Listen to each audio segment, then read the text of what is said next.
क्षमता करीब 2000 किलोमीटर तक है।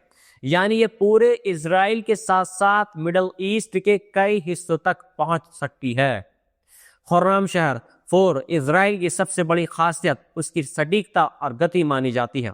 कहा यह जा रहा है कि इसमें मैन्यूवरल री एंट्री व्हीकल यानी MRRV तकनीक का इस्तेमाल किया गया है, जिससे यह हवा में अपना रास्ता बदल सकती है और दुश्मन की मिसाइल रक्षा प्रणाली को चकमा दे सकती है।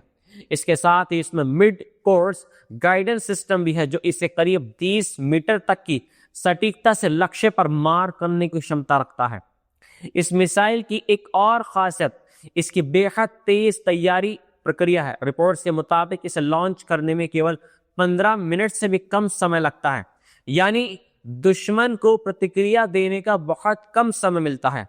इसके अलावा यह मिसाइल पृथ्वी के वातावरण के बाहर भी अपनी दिशा बदल सकती है, जिससे इसे रोकना और भी ज्यादा मुश्किल हो जाता है। इसकी गति भी बेहद खतरनाक बताई जाती है। कहा यह जा रहा है कि ये अंतरिक्ष के बाहर माक 16 की रफ्तार और वातावरण के अंदर माक 8 की रफ्तार तक पहुंच सकती है।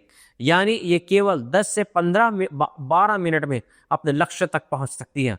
इतना ही नहीं, इस मिसाइल में लगभग 1500 किलोग्राम का भारी वॉरहेड ले जाने की क्षमता भी है, जो इसे बेहद विनाशकारी बना देता है। और कुछ रिपोर्ट्स में यह भी दावा ये किया गया है कि यह मिसाइल एक लक्ष्य क्षेत्र में पहुंच कई अलग अलग लक्ष्यों को भी निशाना बना सकती है।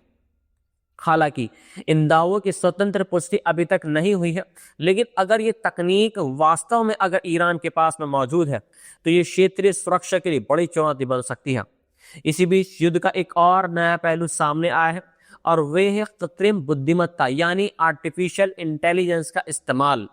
जानकारों का कहना है कि ईरान के खिलाफ चल रहा ये युद्ध दुनिया का पहला ऐसा पूर्ण पैमाने का संघर्ष बन सकता है जिसमें बड़े स्तर पर AI तकनीकों का इस्तेमाल हो रहा है। रिपोर्ट्स के मुताबिक अमेरिका और इजराइल की सेनाएं अपने कई उन्नत AI सिस्टम का इस्तेमाल कर रही हैं, जिनमें ऑपरेशनल प्लानिंग, लक्ष्य की को पहचानना, खुफिया जानकारी